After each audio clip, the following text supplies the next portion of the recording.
Hare Hare.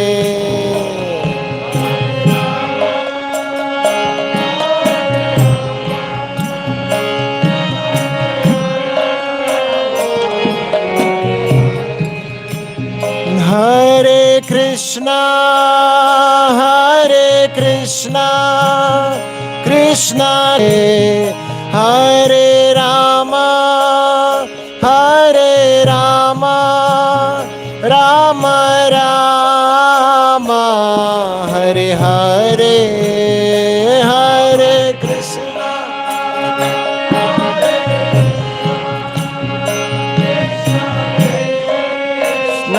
Hare Hare, Hare Rama,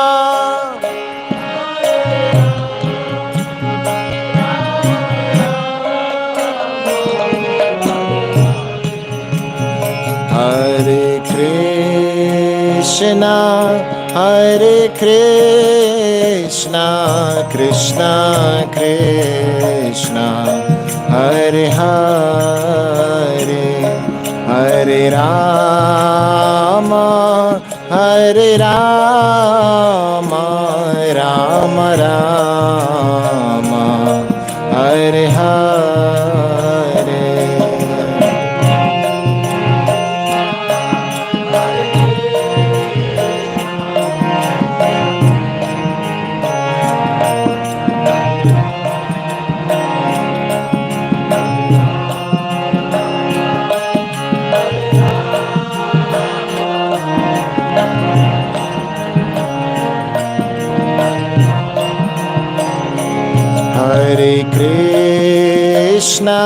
Hare Krishna, Krishna Krishna, Hare Hare, Hare Rama,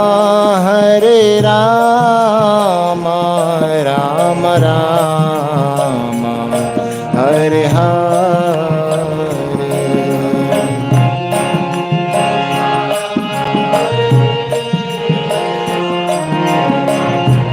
Krishna, Hare Hare,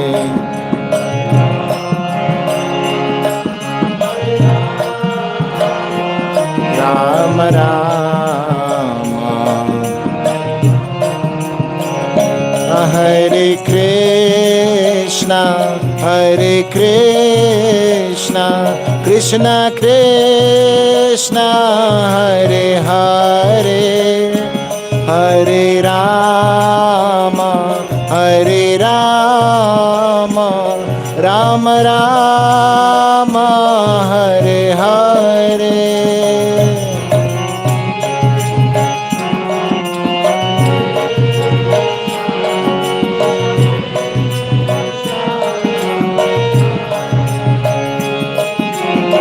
Rama, Hare Rama,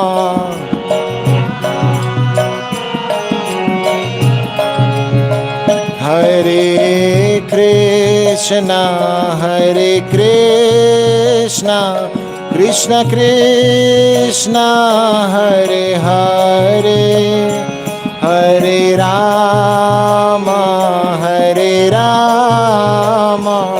Rama Rama, Hare Hare.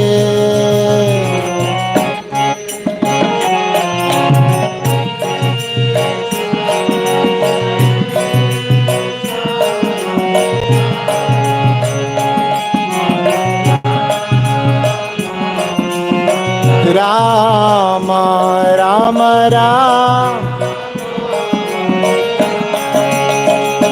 Hare Krishna, Krishna Krishna, Hare Hare, Hare Rama, Rama Rama, Hare Hare.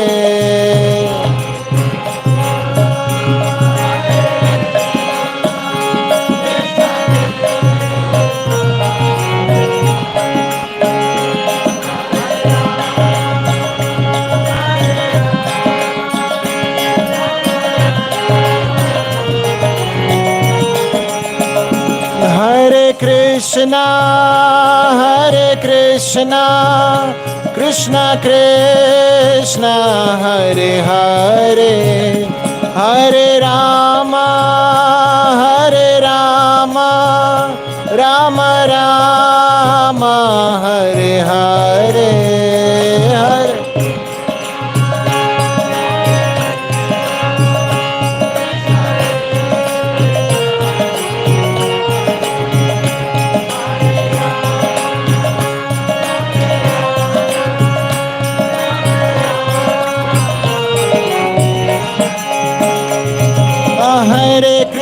Hare Krishna, Krishna Krishna, Hare Hare, Hare Ram, Ram Ram, Hare Hare, Hare.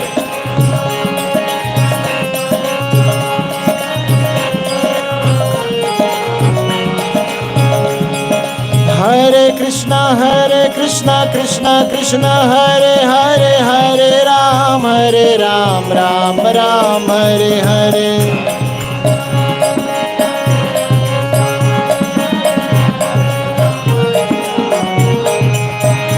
Hare Krishna, Krishna Krishna, Hare Hare, Hare Rama, Rama Rama, Hare Hare, Hare.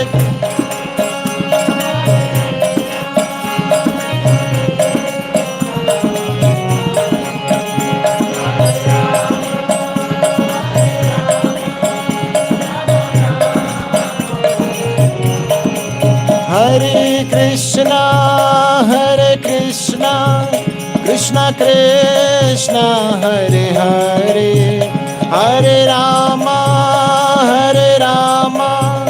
Rama Rama, Hare Hare, Hare.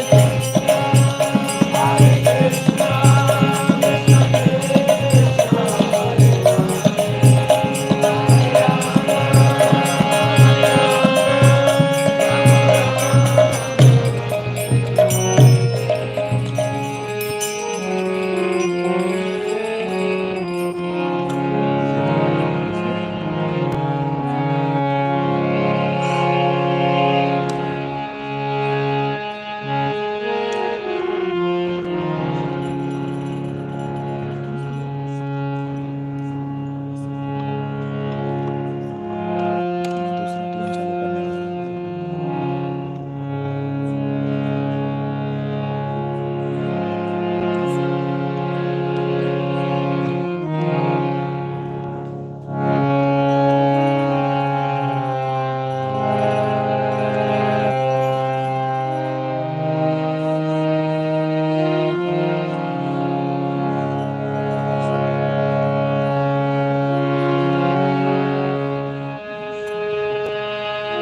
Rama,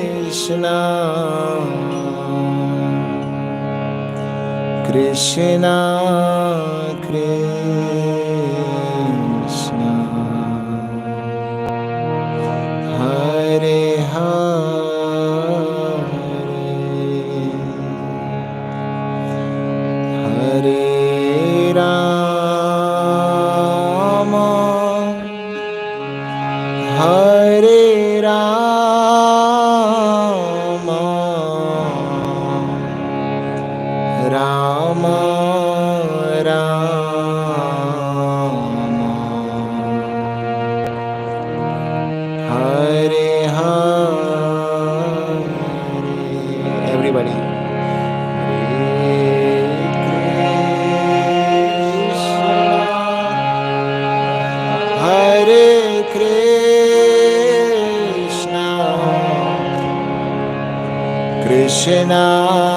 Krishna,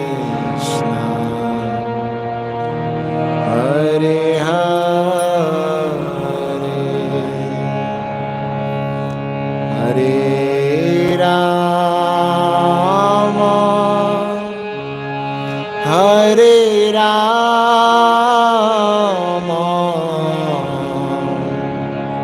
Rama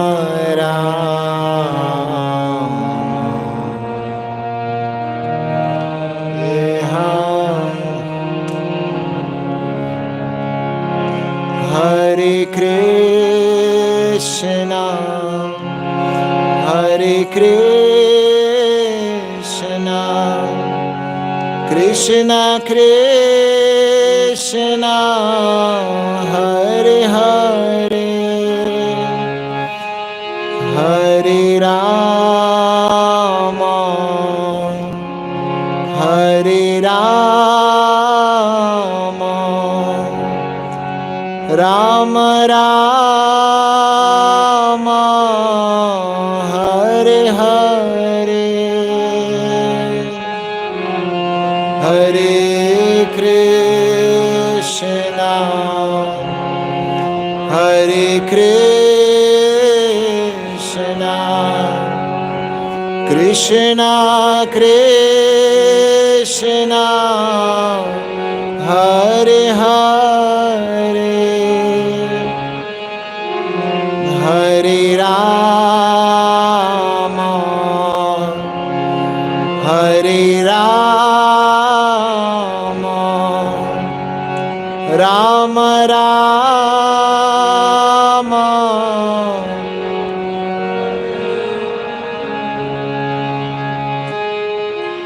Hare Krishna, Hare Krishna, Krishna Krishna, Hare Hare, Hare Rama, Hare Rama, Rama Rama, Hare Hare, Hare Krishna, Hare Krishna, Krishna Krishna, Hare Hare, Hare Rama, Hare Rama,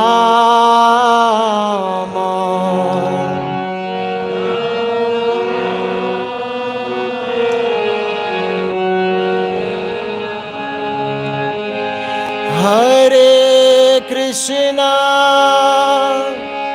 Hare Krishna, Krishna Krishna, Hare Hare,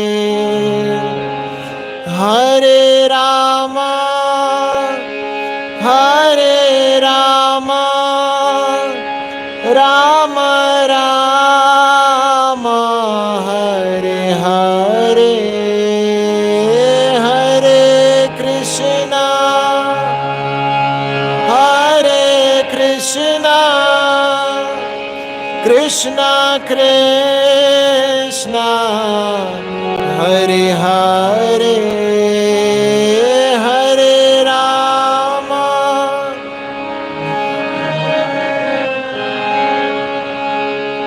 Rama Rama, Hare Hare, Hare Krishna, Hare Krishna, Krishna Krishna, Hare Hare, Hare Rama, Hare Rama, Rama Rama, Hare Hare, Hare Krishna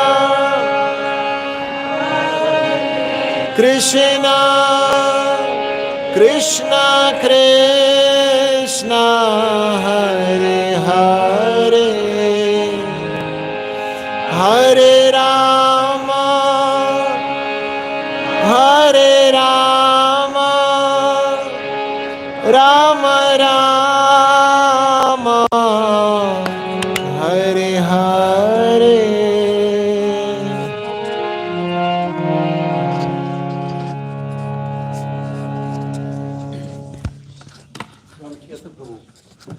You know how to play the violin?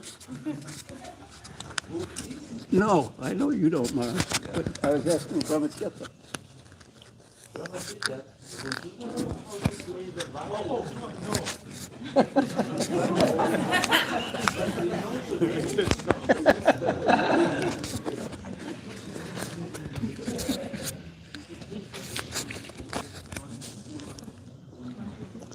Hare Krishna.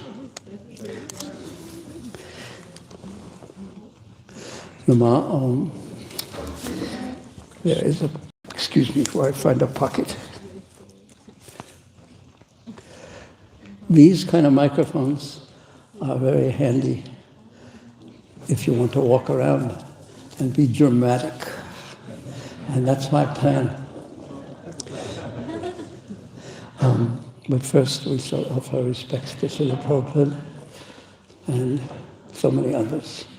Nama Om Vishnu Padaya Krishna Pastaya Bhutale Srimati Bhaktivedanta Swamini Tilamane Namaste Saraswati Devi Gauravani Pacharane Nivase Sasannavadi Paschakti Desitarane Om Ganataminandasya Zinanzana Sulakaya Chakshu Samilitanjena Tasmai Sri Gurave Namah Sri Chaitanya Manabhishtam Tamjena Bhutale Sayam Rupa Kadamayam Dadati Sa Kandantikam Vanchakopatubhyascha Kripa Sindhu Bhayevacha Patitanam Pavinebhyo Vaishnavebhyo Namo Namah.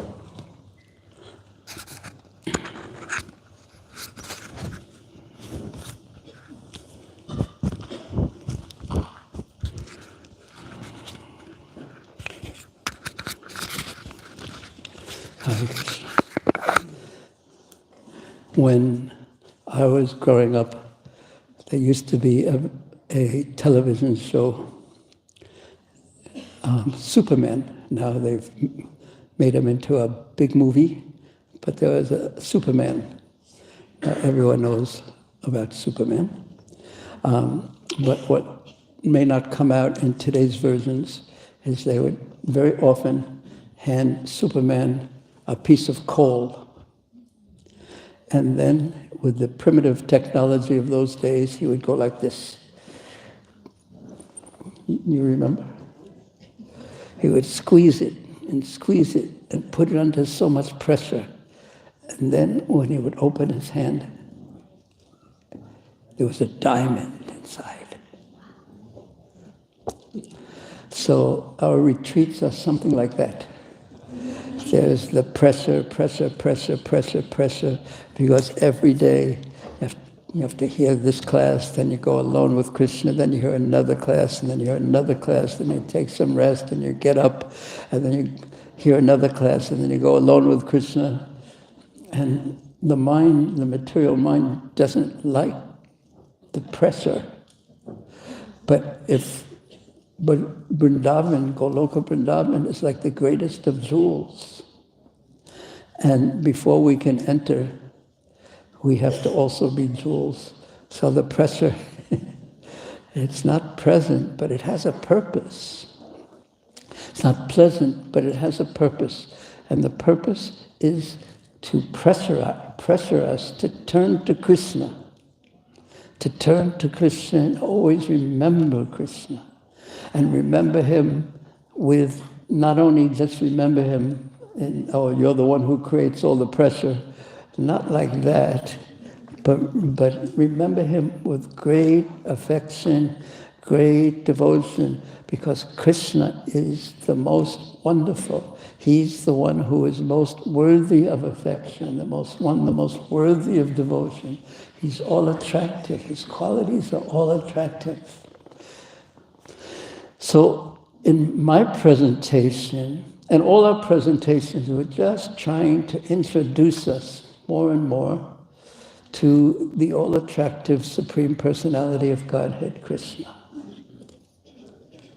That's the simple purpose. We want to learn about Krishna, hear about Krishna, because it's not just ordinary hearing. It's in the hearing, just like Vrindavan, Sri Vrindavan Dham, there's a flavor. And even you go to Barshana, you go to Nandagaon, you go to Vrindavan town, you go to Govardhana, you go to, each place has its own flavor, its own variety of sweetness.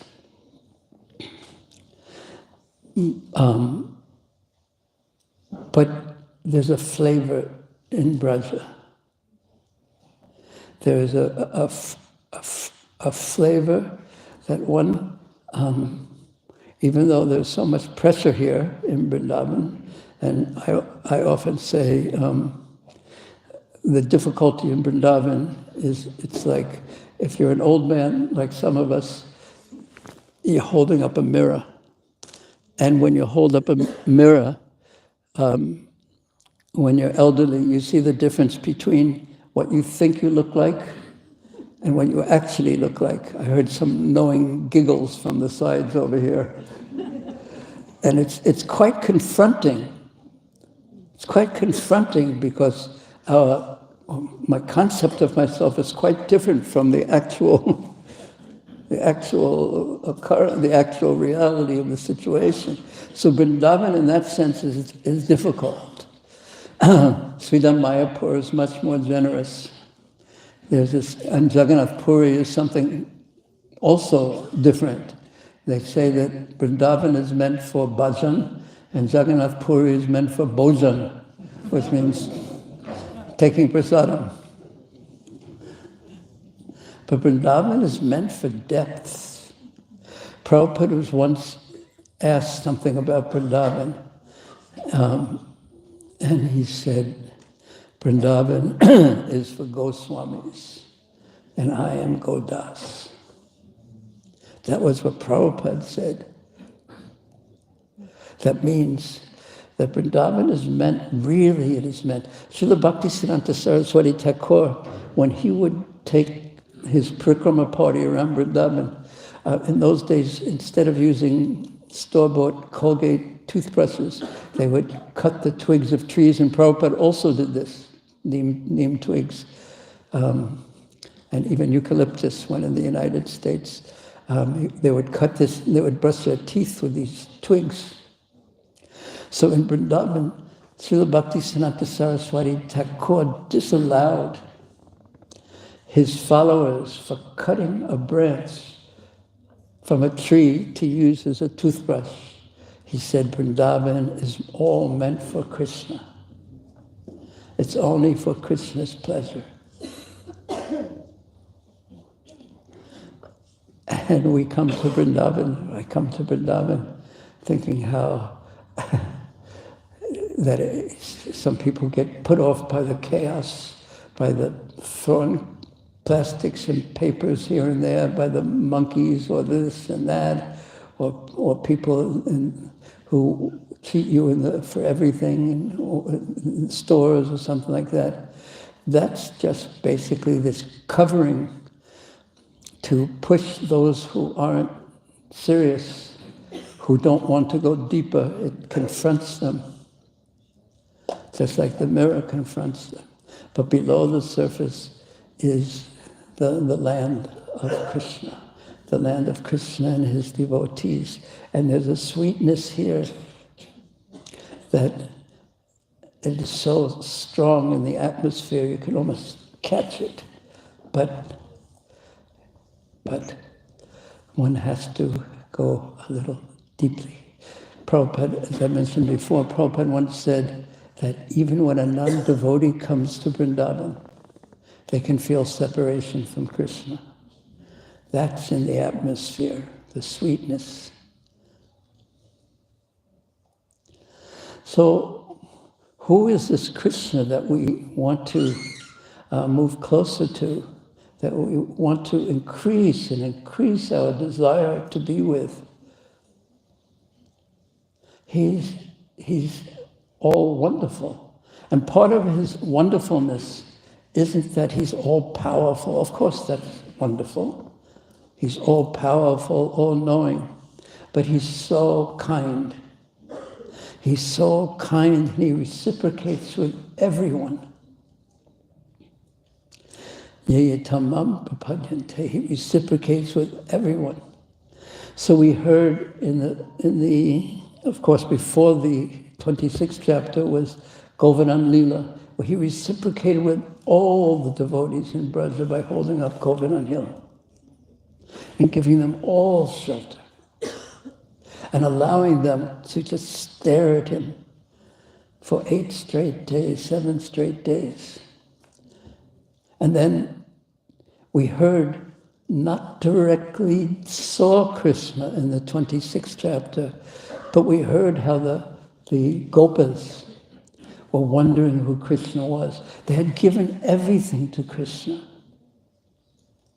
because they loved him so much. They were sometimes aware of his greatness, sometimes they were just aware of his childish nature, but they didn't care really. They just loved Krishna. And then Nanda Maharaj, after they approached him, he is the emblem of paternal, of Shuddha Vatsalya Prem, the perfection of fatherly love in his love for Krishna. But we didn't really hear how Krishna reciprocated with them. We just heard of their love for him. Then we pointed out how Gargacharya, being the greatest learned astrologer and knower of everything, sage, priest of the Yadu dynasty, he came in the 8th chapter, and Nanda Maharaj repeated his words, and then Gargacharya had just left. He couldn't be in Vrindavan, even though he knew everything. He could see the future perfectly. And then we saw Indra. Of course, we saw him in the 24th and 25th chapter with the Govardhana Lila and how angry he was, even though he was a devotee. His pride caused him so much trouble. And he, even after apologizing to Krishna, he was not allowed to be in Vrindavan. He had to go with the other devatas. And then Surabhi offered her just simple, joyous desire to serve Krishna. She was in the mood of the devatas. She was a swaga cow. She was a cow from the heavenly planets. But somehow, because she felt she had a relationship with the transcendental Krishnas, transcendental cows of Vrindavan, she was allowed to stay and associate with them. But still, we haven't seen Krishna's reciprocation with the cowherd men, and specifically with Nanda Maharaj. And in the 28th chapter, we shall see Krishna's reciprocation, hear of Krishna's reciprocation with Nanda Maharaj and the cowherd men. First, Nanda Maharaj. The chapter is a very short chapter where it has 2 parts. One is Krishna rescues Nanda Maharaj from Varuna Loka. And the second part is Krishna does something very astounding with the cowherd men. And what we're hearing again and again is how Krishna's desire, this is the Krishna who we're a little terrified to give ourselves to. His desire is to fulfill all the desires of his devotees. And this is really what is going on in Krishna Lila in Vrindavan. Krishna is reciprocating with the love of his devotees in performing these pastimes that bring the greatest pleasure to the residents of Vrindavan.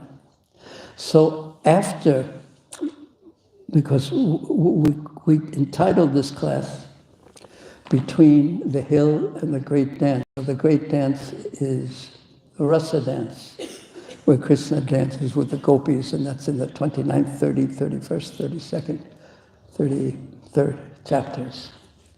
So what we're getting a picture in these middle chapters, in between, just leading to the Rasa dance, is the cause of the Rasa dance. It's Krishna. He's reciprocating. His motivation is not to dance with beautiful girls in the middle of the night, but his motivation is to satisfy his devotees who want to love him in that way. And this will come out especially in the second part of this chapter. But before we go to the second part of this chapter, we've been waiting for the orchestra to arrive, and it has arrived.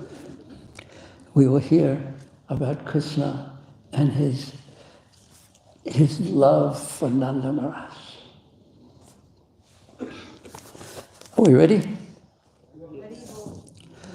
Now, I've taken this actual, what I'm going to read, I've added to the Bhagavatam, but it's mostly from Sri Gopal Champu, which describes in a wonderful way this pastime. And I've divided into different points of view. Now, when you look at something from one point of view, it will appear to be one thing. If you look at it from another point of view, if you look at this hall from outside, it's one thing. If you look at it from the top of the ceiling looking down, it's something else. If you look at it from this side, if you look at it from this side, it's all different, everything. Our viewpoint will depend on where we are, the point where we're situated. So we've divided this pastime into different viewpoints and how it looks from different points of view. So the first point of view is the point of view of Varuna, who is the Devata, the demigod in charge of the waters. So it begins on the 11th day, or the 12th day after the lifting of Govardhana Hill. You can begin, if you can. After the lifting of Govardhana Hill, after Ekadasi, and Nanda Maharaj wanted to break the Ekadasi. Jai, Jai, Shri. No, we'll do that later, if Maharaj wants. Nanda Maharaj, with great dedication and joy, observed Ekadasi Vrata, because observing Ekadasi Vrata fulfills all desires. And when his Vrata was complete, Nanda fearlessly entered the Jamuna to bathe before the Dwadasi ended. For he knew that only a small portion of the Dwadasi remained in which the fast could be broken. So there, in the Jamuna's pure waters, he began to meditate on Lord Narayan, who is his worshipable deity, and how Lord Narayan had given him his most wonderful son, Krishna. He had full faith in Lord Narayan since his birth. And now, in his mature age, he was even more inclined to worship Lord Narayan, because by Lord Narayan's mercy, by his grace, he had attained Krishna as his son. So in the waters of the Jamuna, he was meditating on Lord Narayan, and naturally upon the great gift of Lord Narayan, his son Krishna. He entered into samadhi, full absorption on Lord Narayan and Lord Narayan's great gift. Now at that very time, the servants of Varuna were roaming everywhere, and they suddenly approached Nanda, and they brought him to the abode of their master, Varuna. And Varuna had produced a splendid abode situated within a cavern at the bottom of a pool in the Yamuna. Now, Varuna's servants brought Nanda before Varuna, and the Lord of the ocean became struck with fear, for he immediately recognized that this person who his servants had brought to him, he was dressed in clothing suitable for vows, and he was wearing garlands of tulsi and lotuses. He recognized that person as Nanda Maharaj, the father of Krishna. He also understood that Nanda had been meditating on Narayan because it was Narayan's mercy that he had obtained Krishna as his son.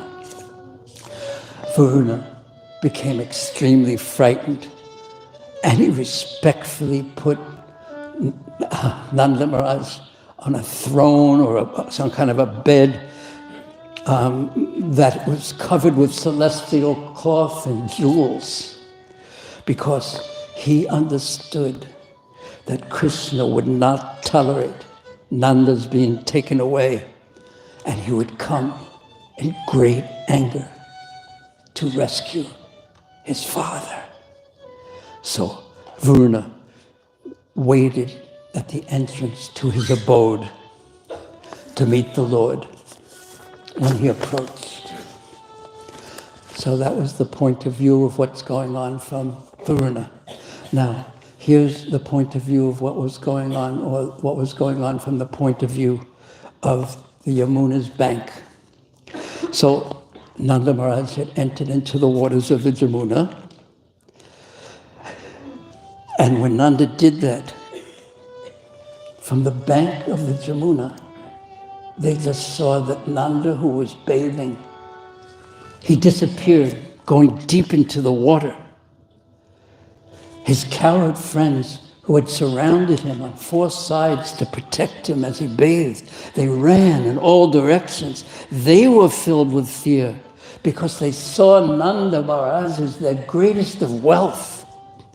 The Brijbasis, the coward men, looking for Nanda, in their fear, they dove into the waters again and again to look for Nanda, but not finding him, they returned to the bank, distraught in great anxiety, helpless on the shore, and they began wailing and crying on the Yamuna's bank in great grief, in great fear, and great confusion. Oh, what has happened? What has happened? Oh, Krishna! Oh, Balaram! Oh, you who remove all anxiety! Oh, you who reward the pious! Oh, you who punish those who are evil! Oh, you who befriend the distressed! Oh, you who are the deliverer of those who are bound! A tragedy, oh Krishna, oh Balaram, a tragedy has occurred. Some foolish person has kidnapped your worshipable father as he bathed in the Yamuna. Almighty armed ones, please save him. Only you can save us and him from this terrible calamity. And hearing their anguished cries, Krishna and Balaram immediately appeared, although they had been far away, and they instantly sprung into action. Important to note, they were far away, but Krishna is never far away. When we call for him fully and sincerely, he is just there. Krishna immediately embraced his brother Balaram And with tears in his eyes, he said, "Oh, brother, soon all the residents of Vrindavan will have heard the news and they will arrive here. Keep Mother Yashoda free from lamentation. And you protect, oh Balaram, you protect all the others. Protect them as long as I am unable to remove their fears by bringing Father back. And when Mother arrives, I will not have yet completed bringing Father here. So please keep her alive." Saying this to Balaram, Krishna gathered up his cloth and he entered the Yamuna's waters to bring his father back from the kingdom of Varuna. And he disappeared from sight. Just imagine what that looked like from the shore, from the point of view of the Brijbasis who were there. Nanda Maharaj had entered the waters and gone. Then Krishna had entered the waters, gone. The moment that Yashoda and the others arrived, they saw Balaram alone. They looked for Krishna and they asked, "Where has your younger brother gone?" And seeing that Yashoda was full of grief and had immediately fainted, Balaram spoke, "Oh mother, do not be aggrieved, do not be afraid. Krishna will soon bring back Nanda and he will make everyone happy again." And to his mother Rohini, Balaram said, please trust me. Please trust me and help keep Yashoda alive. For her life barely remains in her body. And with agitated hearts, all the ladies could say was, "Oh Yashoda, oh Krishna, where are you?" While 4 women held up Yashoda, her heart began to burn. They could understand that she was still alive because she still breathed. But all that came out of her mouth was, "Oh, oh." The young gopis of Gokul and everyone else on the bank of the river fell into the deepest of depressions when they considered that Krishna had left for Varuna's abode. And although the gopis, the Braja gopis, did not always see Krishna because of their intense attachment for him, and because they stayed in the same village, they felt they were living in the same house as Krishna. They feared that not only Nanda Maharaj, but Krishna himself had departed for the other world. And the gopis lost all strength and they collapsed to the ground. At this perilous time, one moment seemed like 1,000 ages. In this state, the gopis could not hear anything. They could not see anything. They could not say anything. Their minds went with Krishna and their bodies shook uncomfortably. Although withering away due to separation from Krishna, Sri Radha managed to sustain her life just by the power of her Krishna prema. Even though her friends fanned Radha with lotuses and tal leaves, which are so cooling, and they sprinkled her again and again with sandalwood water, they remained unable to reduce Radhika's high fever caused by her separation from Krishna. She was rescued by her friend Murcha, unconsciousness, and her going unconscious temporarily extinguished the fire in her body. But seeing the filaments of cotton held under her nose moving slightly with her breathing, Sri Radha's friends understood that she still was alive. And one intelligent Saki, seeing Sri Radha on the ground, unconscious, she called out, "Krishna is coming!" And Sri Radha opened her eyes and with great difficulty returned to external consciousness.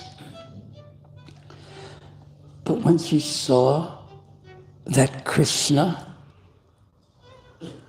wasn't there, she just stared into space with her eyes looking like a pair of blue lotuses painted on a canvas. Even though Radhika heard her friends saying, "Krishna will be returning in a moment, have no fear," she thought, if one moment becomes like one yuga of time, am I to blame for suffering such pains of separation? Not seeing Krishna before her, Radha felt even more anguished. The hot sparks of fire in her heart shot forth as tears. It mixed with her kajal and dripped in black streams down her golden lotus face. Thus, all the Brijbasis remained alive, but in complete anxiety as they waited, hoping in great anxiety on the Yamuna shores, hoping, waiting for Krishna and Nanda Maharaj to return. Here is the third point of view. This is viewing Krishna and Varuna.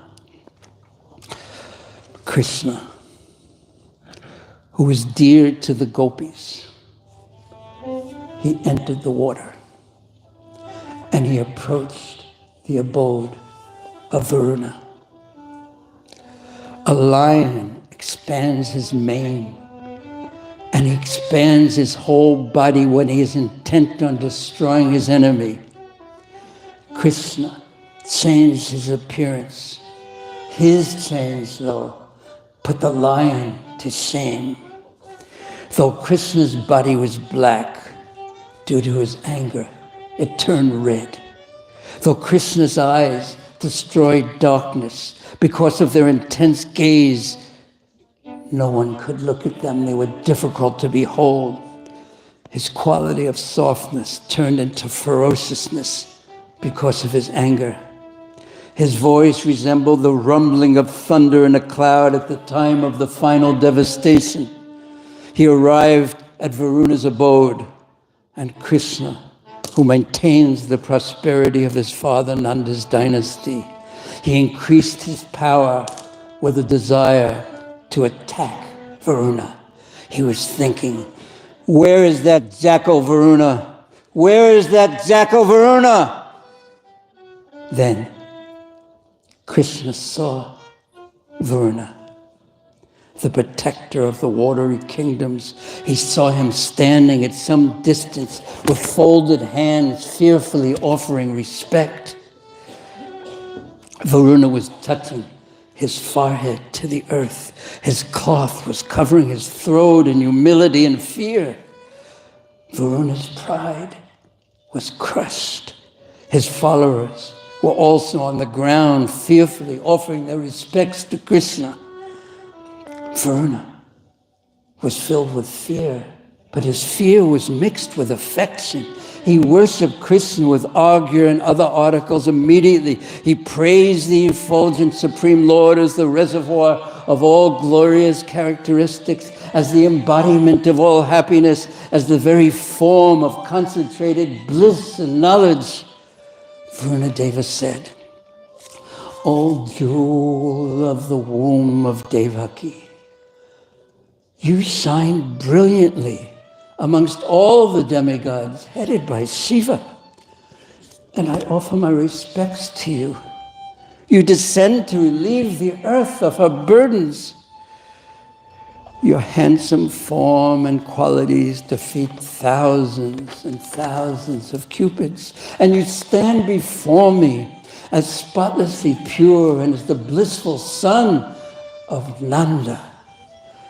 The dust of your lotus feet, seeing that, has destroyed all my passion. And all those who reside in my city have now become purified by your auspicious presence. Today my whole birth has become successful. Due to my possessing fabulous wealth, my knowledge had become covered, and therefore I could not understand your position as the master of Maya and the controller of all devouring time. O Madhava, O creator of the universe, you should not keep foolish men like me blinded by your illusory potency. Even the best of Munis cannot surpass your Maya. O killer of Aghasura, you have all desirable characteristics. Though my servants think themselves very clever, they do not even have a drop of intelligence, for they have committed a terrible mistake by bringing your father here. Yet, at the same time, they have bestowed upon me the greatest boon.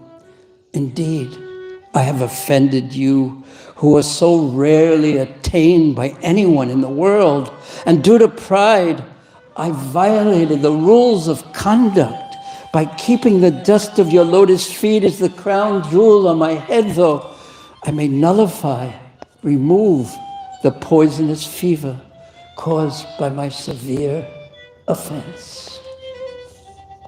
O Lord of Lords, your splendid complexion easily conquers the glistening trunk of a young tamal tree. Lord Shiva, the father of Kartikeya, and all the demigods, they worship you, whose eyes are as beautiful as a lotus petal. You possess splendidly contoured body. You radiate a dazzling effulgence. Your graceful arms extend to your knees, and you wear a garland of forest flowers. I worship your transcendental, super excellent form.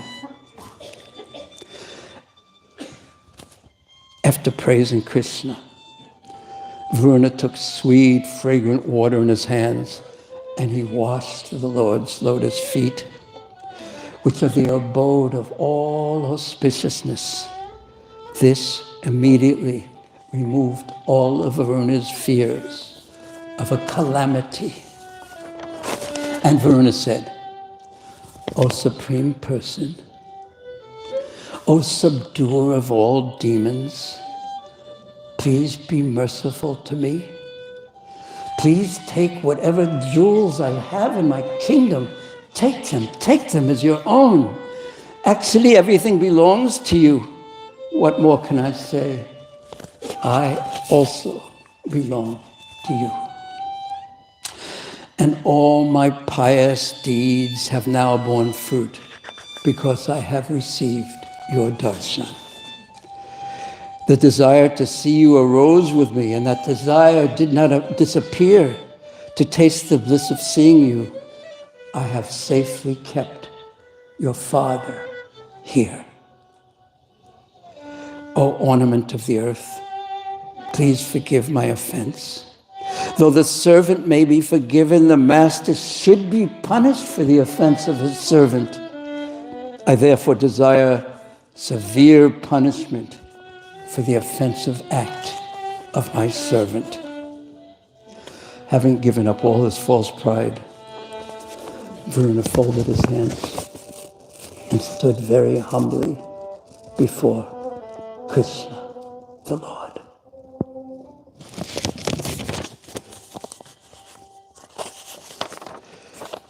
This is the second part of viewing Varuna and Krishna interact. This is Krishna's reply.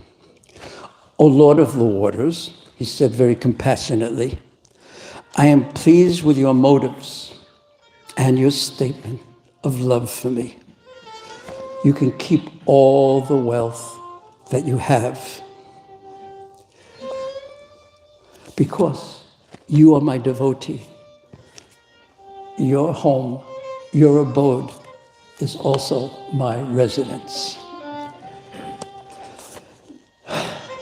Varuna breathed, and he spoke sweetly. O highest Lord, a person who resides where you stay and resides nowhere else attains the highest powers and becomes the foremost, topmost. I am one amongst your many servants.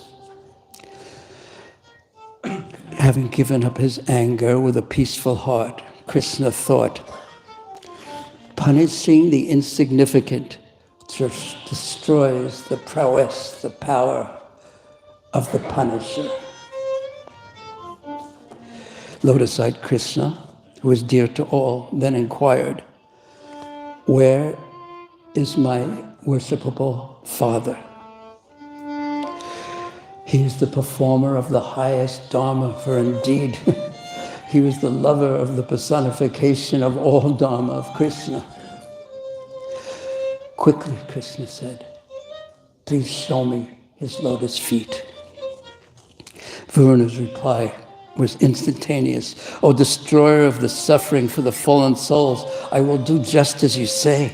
And the Lord of the waters then covered the path to where Nanda Maharaj was with the best of soft silken cloths. And he brought the Lord, Krishna, the chief amongst the best of cowherds, to the place. And he pointed, O Govinda, who is affectionate to your father, please take him. Your father is the object of my worship. I understood who he was. How could I have treated him badly? Nor can he be defeated by any other person. Now at that time, Nanda had remained on the bed throne, covered with soft silk cloths and jewels.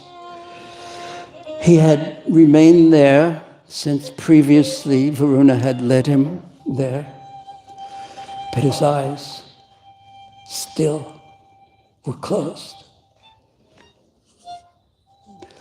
His eyes had been closed since Varuna's servants had taken him from the Yamuna's waters. His meditation on Narayan's kindness in having given him the wonderful son Krishna had remained unbroken. Thus Nanda was still seated there with his eyes closed, thinking, I have the most wonderful son. His hair is so curly and beautiful, his eyes like lotus petals. He's so clever. Now, Krishna came and stood before his father.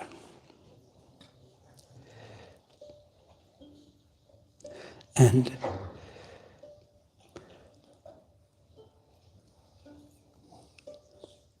although Nanda's eyes were closed, he sensed Krishna's presence by Krishna's fragrance.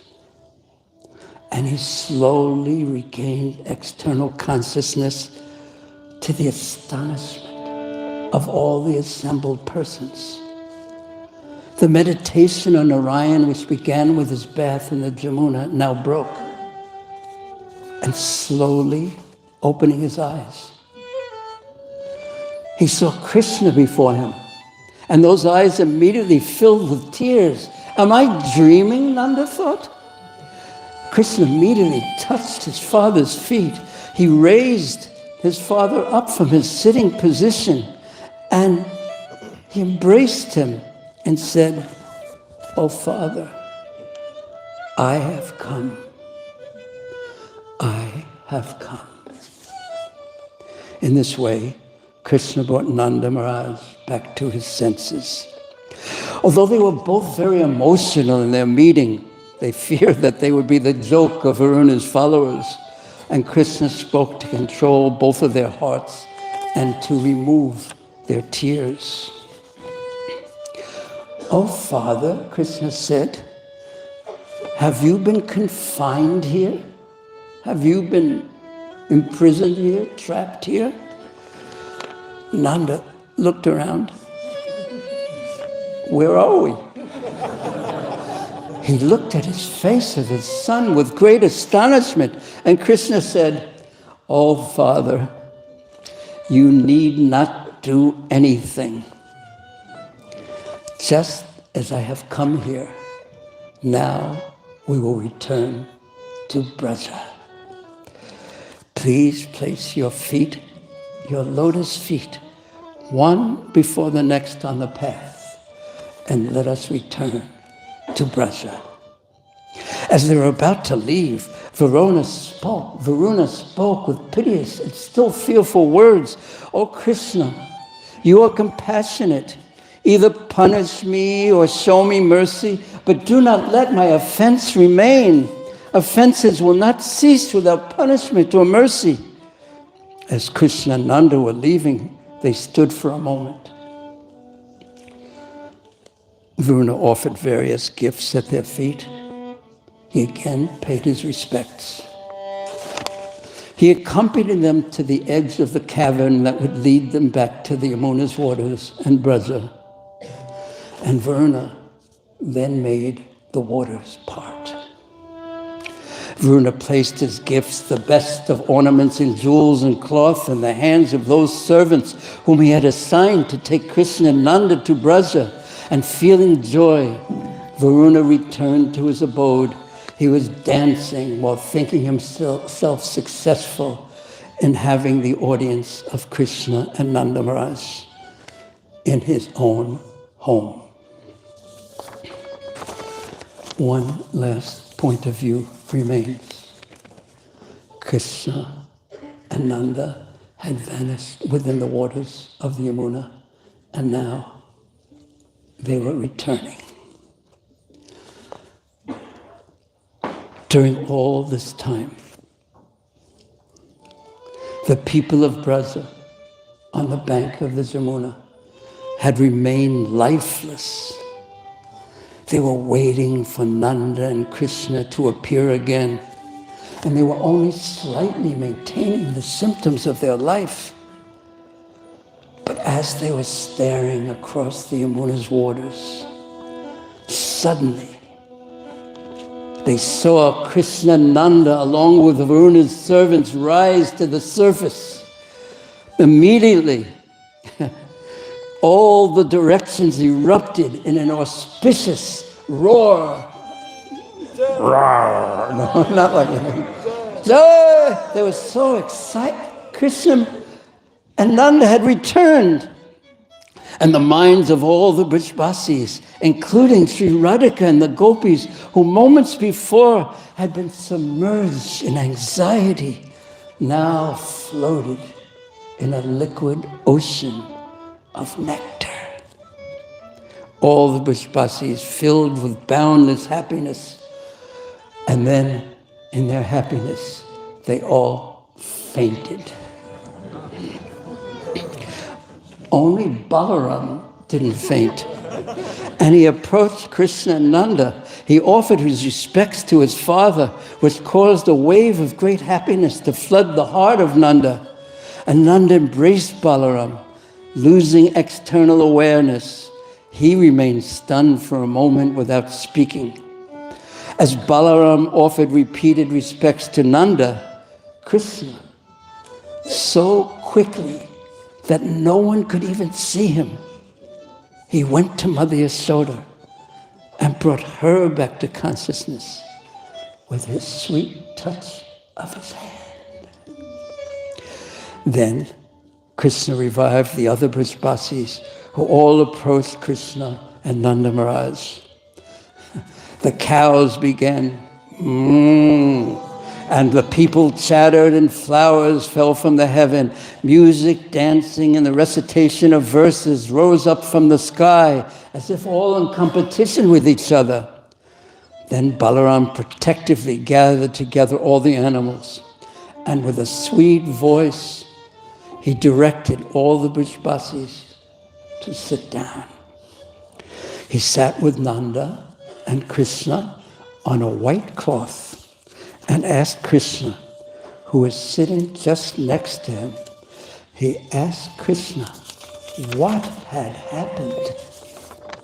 And after Balaram had heard the narration of events, he told everything to the cowherd men and to the cowherd ladies of Braja. They then invited the Brahmins to come, and the Brahmins were first fed sweet rice and then offered many desirable gifts, and Nanda Maharaj feared that they would trespass Dvadasi, and so he prayed that the vow could be completed without fault.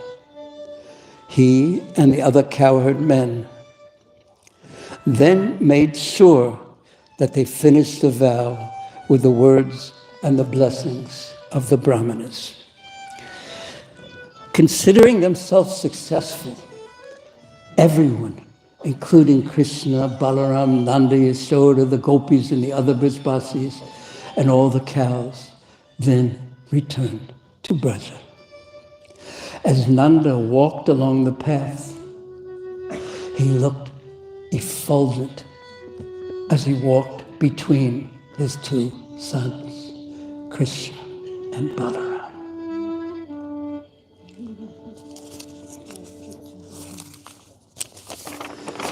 That was such a nice pastime. That was actually basically the first 10 verses of the chapter, and that described Krishna's reciprocation with Nanda, which we hadn't seen before. When Nanda was taken, he was as furious as a lion, even more furious. He wanted to destroy Varuna and his kingdom. That was just an element of his reciprocation.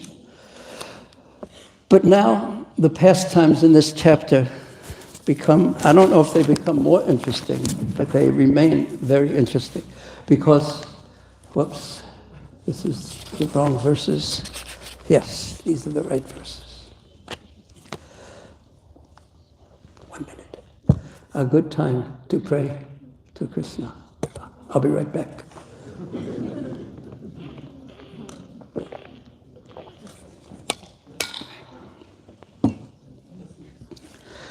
Now, in the 10th verse of the 28th chapter, Nanda Maharaj is being described as speaking to his Gopa friends. This is the next day. And he's describing to them what he had seen. So Nanda had been astonished to see for the first time the great opulence of Varuna, who is the ruler of the ocean planets, and also to see how Varuna and his servants had offered such humble respect to Krishna.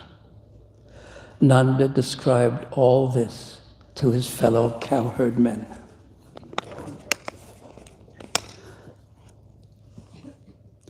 Srila Vishwanath Thakur gives us a window to the future as he looked to the present here, and he says, satisfying the desires of his devotees, the devatas. He satisfied Varuna's desire, he satisfied Indra's desire, has been described. And now Sukadeva Goswami will describe satisfying the devotees of Braja. First, Krishna will satisfy the cowherd men in the remainder of this chapter. How he will satisfy them is very interesting. That was my comment. Vishwanath continues. And then, as Sukadeva will describe in the following 5 chapters, he will satisfy his devotees, the gopis.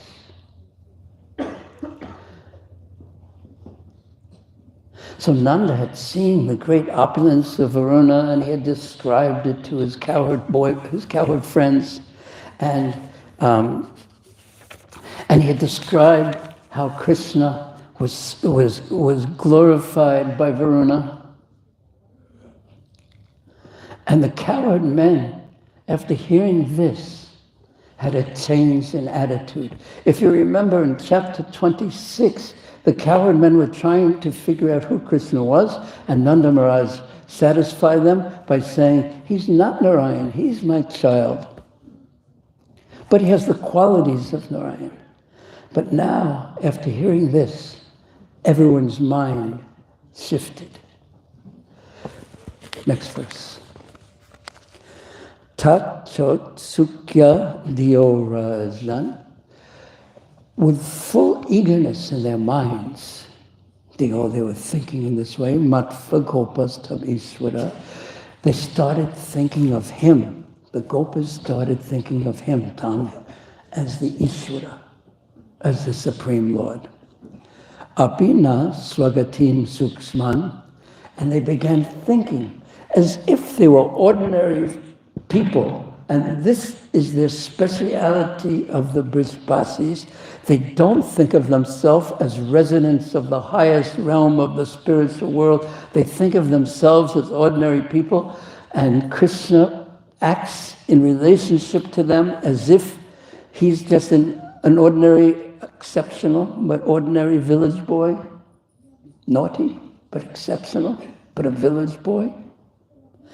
But now, they began thinking of Krishna as the Ishvara, as the Supreme Lord, and as if they were worldly, ordinary people, Api, perhaps, us, now, Swagatin Suksman. Perhaps he will award us with his transcendental abode, Upadayasyad Adishvara. Perhaps the Supreme Controller is going to bestow upon us, like heaven, the greatest of abodes. The English translation. The cowherd men were filled with excitement after hearing about Krishna's pastime with Varuna. And they were considering Krishna as the Supreme Lord, and their minds, O King Parikshit, were filled with eagerness, and they thought, will the Supreme Lord bestow upon us his transcendental abode? Could you play again? There's a little interlude here, explanation by Srila Vishwanath Chakravarti Thakur. The cowherd men started thinking, we think that he should and will fulfill the desires of your friend Nanda, your friends, because he is not only your son, he's our son. He's the son of our brother, the son of our sister, the son of our daughters. In the village, everyone was related, and he is the Supreme Lord. And even more, we have affection for him, and he has affection for us.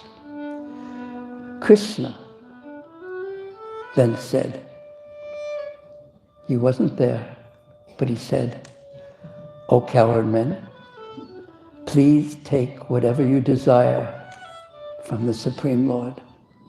And one of them said, we should take liberation. Another said, let us become residents of Vaikuntha.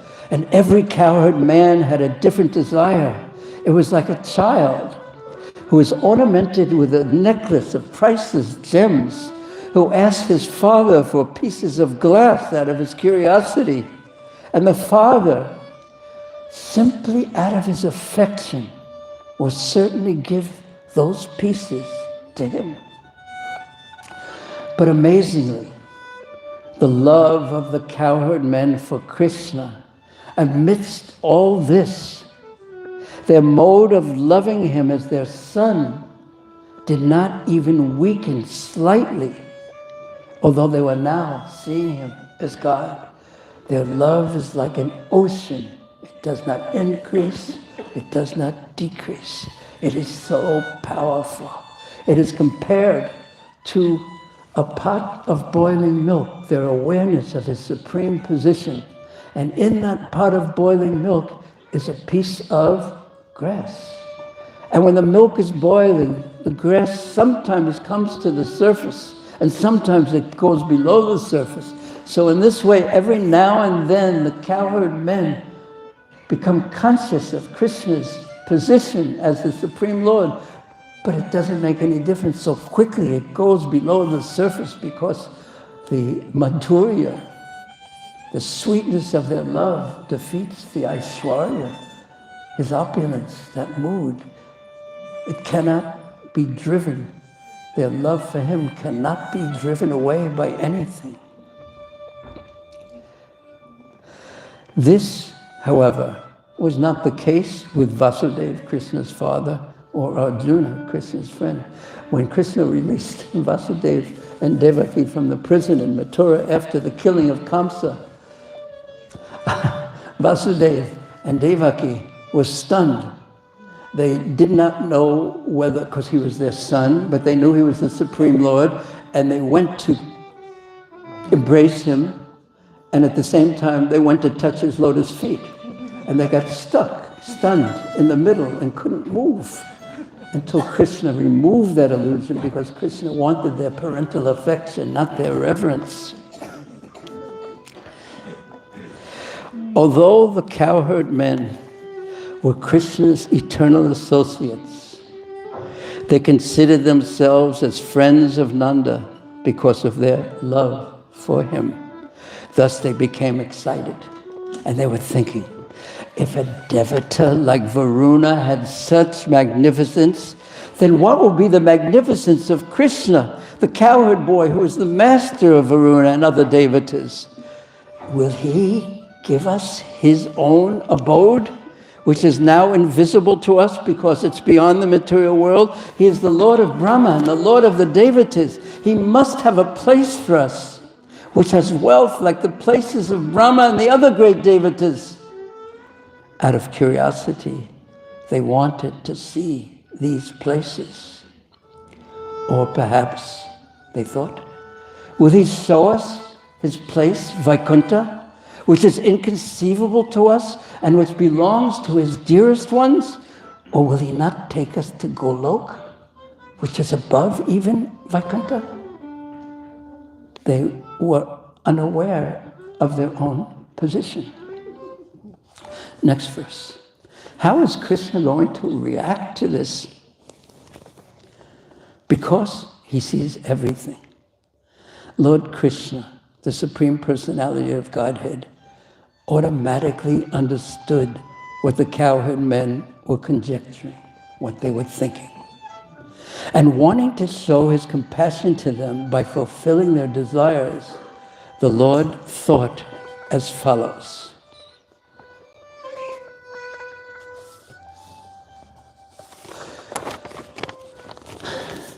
He wanted to fulfill whatever desires they had.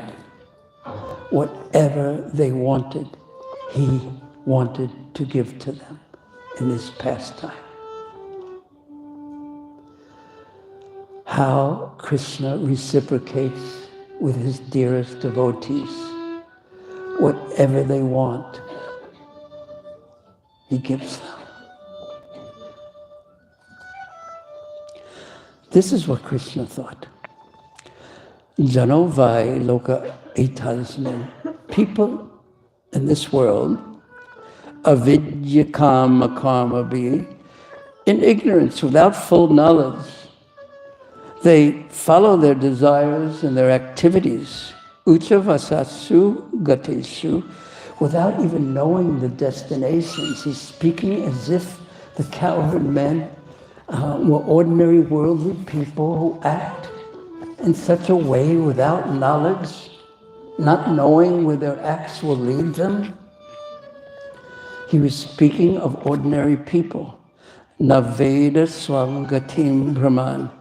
They wander Brahmar without knowing where their actions, which are devoid of knowledge, will bring them.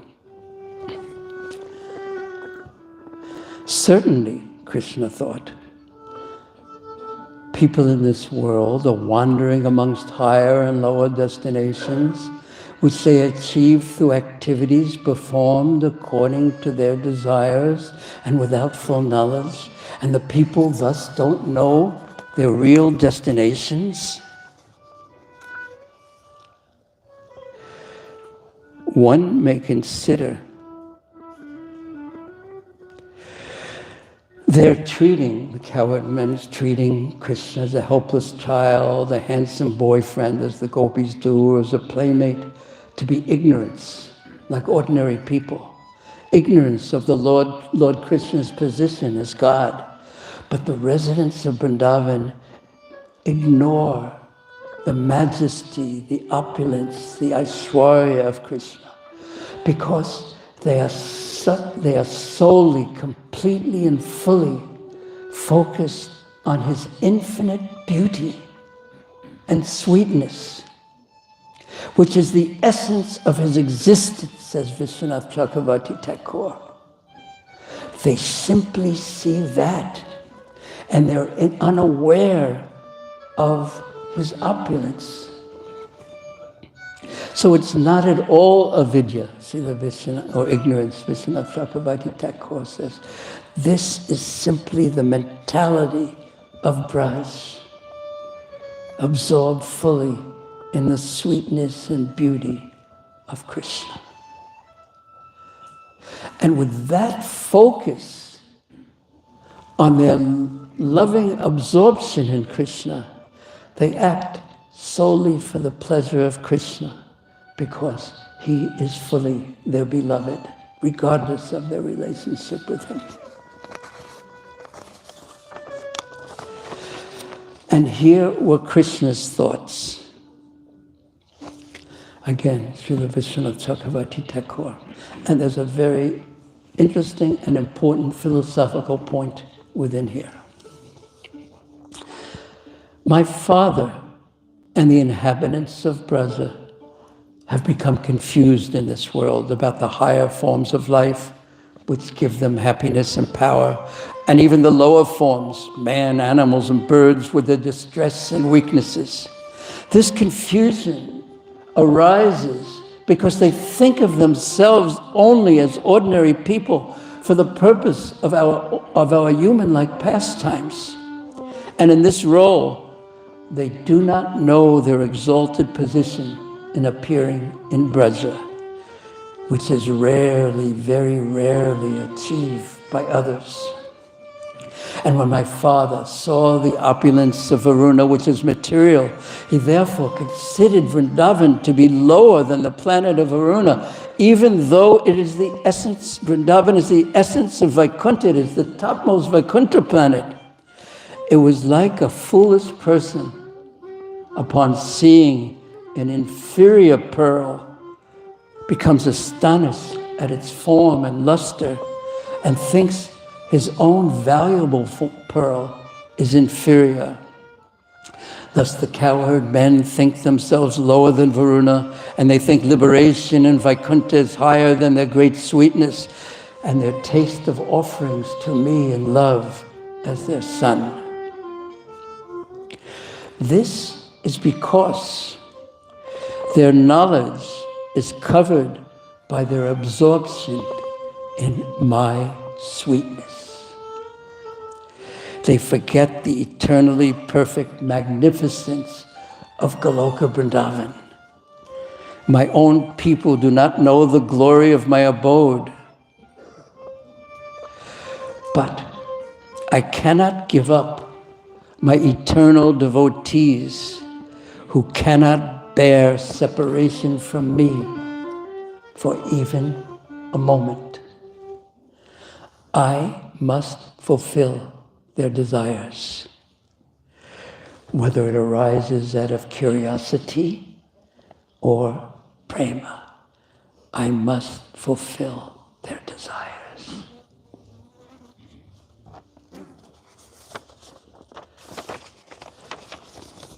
Next. Iti sanchitya Bhagavan. Considering this in this way, Mahakarunaka Hari, Lord Hari, who is most merciful, Darsayam Asalokam Swam, he showed them, the cowherd men, he showed them the planet Vaikuntha, his own Vaikuntha planet, Gopinam Tamasa Param, which is beyond all material darkness. Now our acharyas go to great extent explaining these next verses. Translation. Thus deeply considering the situation, the all-merciful Supreme Personality of Godhead, Hari, revealed to the cowherd men his abode, which is beyond material darkness. So it is described that Krishna then takes the cowherd men who desired to see other abodes, even though they were living in the highest abode. He took them to Brahma Vidya, and he put them in Brahman.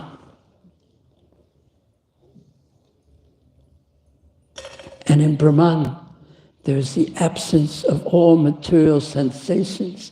There is the absence of everything except an experience of eternity, existence, eternal existence. But there is no sense of chit or knowledge. So one is not even aware of oneself experiencing eternal existence, free from all misery. One is just in that existence. And quickly, because one doesn't have any awareness, individual awareness of that, you can't even get out, because you lose all sense of self. So Krishna immediately, quickly pulled them out of that. And then, because they could not get out by their own power even, but they wanted some experience, and for them, Kaivalyam, Naraka was like hell, because Krishna wasn't there.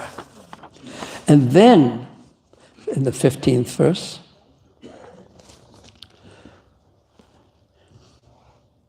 Lord Krishna then revealed the indestructible spiritual effulgence, that one, which is unlimited, conscious, and eternal.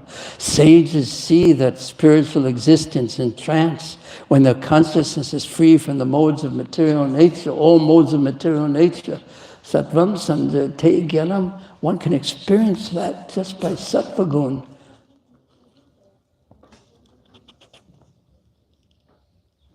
So Krishna showed them the Brahma Jyoti, which was not of this world, not touched by darkness. And then he pulled them out.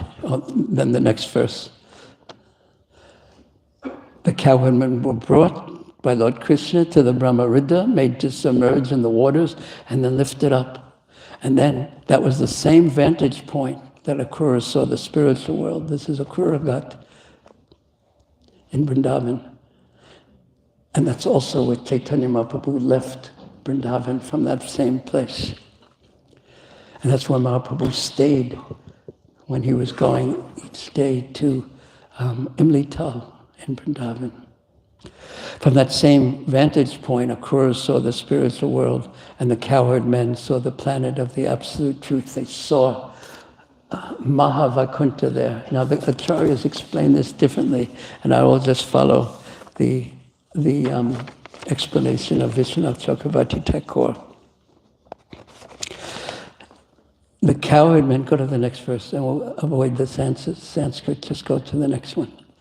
Go to the next. Nanda Maharaj, he showed them, after Brahman, he showed them Goloka Vrindavan. Nanda Maharaj and the cowherd men then felt the greatest happiness when they saw Krishna's transcendental abode. They were especially amazed to see Krishna there. Finally, they saw Krishna there, surrounded by the personified Vedas who were offering him prayers. Now, Vishwanath Chakravarti Thakur, in very interesting comments, says, seeing Mahavakunta, Goloka Vrindavan, the cowherd men were filled with the highest bliss. This is because the experience of Vrindavan there was similar to Vrindavan on earth. It is just like a millionaire, Crorepati, who having lost all his wealth, becomes full of bliss on finding some clue to that wealth. They saw Krishna there, and that he was the clue to their real wealth. And that brought them great ecstasy. But it wasn't the ecstasy that they were continually experiencing. It was just a clue to that ecstasy. In Mahavaikuntha, they began searching for Krishna. With his lotus face covered with drops of perspiration, who was worshipable by millions of their life heirs, they were simply searching for Krishna there. And then they saw him. They were astonished to see him because he was being praised by the meters of the personified Vedic verses. And they looked at Krishna, and they looked at these great souls praising Krishna with wonderful verses. And they thought, there's something different here. It's like Vrindavan, our Vrindavan, but there's something different. They thought, where have these effulgent beings who are praising Krishna come from? They are unknown to us, but we feel very hesitant to walk over and ask them who they are. And Krishna sees us, but he doesn't run towards us and sit on our laps. He doesn't come and embrace us with his two arms. He feels restrained. And we also feel restrained from approaching him, embracing him, and just having him sit on our laps. And he's just listening to those prayers. He has forgotten hunger. He has forgotten thirst. Yashoda Maya would not be able to tolerate seeing him like this without feeding him. Thus, they were astonished. Vishwanath Chakravarti Thakur.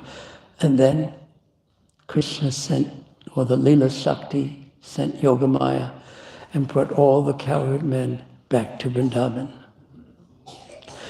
Srila Vishwanath Chakravarti Thakur quotes Rupa Goswami, a verse from Stavamala. He has described this pastime in a verse in Stavamala. May you all be protected by Mukunda, who in order to teach the cowherd men that there is no place as sweet as earthly Vrindavan, he effortlessly showed them Vaikuntha and then brought them back to Goloka, Gokul. And he ends, Vishwanath Chakravarti Thakur ends this commentary and this class with these final words that offer respect to his Guru Parampara. Paying my respects to Ramakrishna and Ganga Narayan and others in the Parampara, I offer my respects to Gauranga Mahaprabhu, who is the Lord of Narottama Das. Paying repeated respects to my Diksha Guru Radharamandev, I offer respects to the ocean of mercy, Sri Krishna.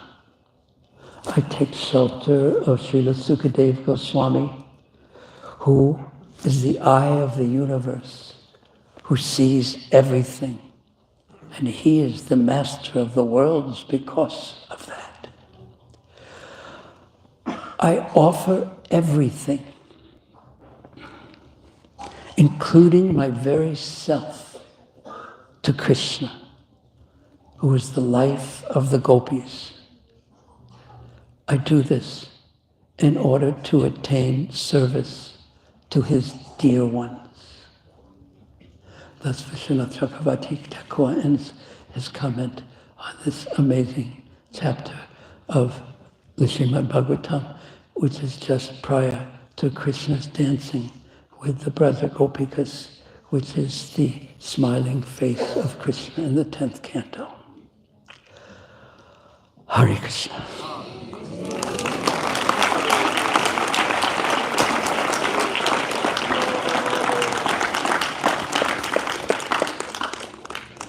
just to act as a, what do they call it, Tom? Just a segue medium to prasadam. Maybe we can just sing for 1 minute and 2 minutes, and then everyone sing along and offer prayers. And perhaps, if you like, you can also offer your very self to Krishna, who is the life of the gopis.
Please put your deepest prayers into this last canto of the Hare Krishna Mantra.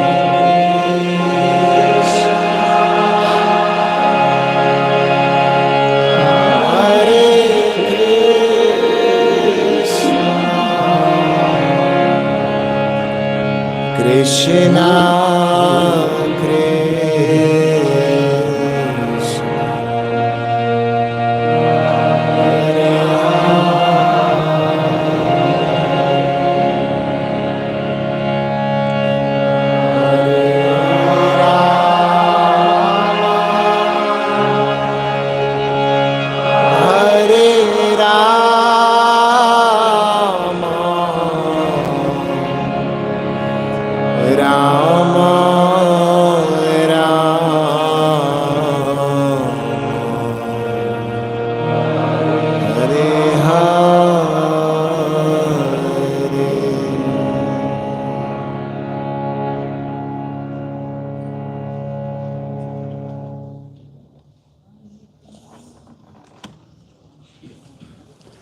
Hare Krishna. Please go take prasad.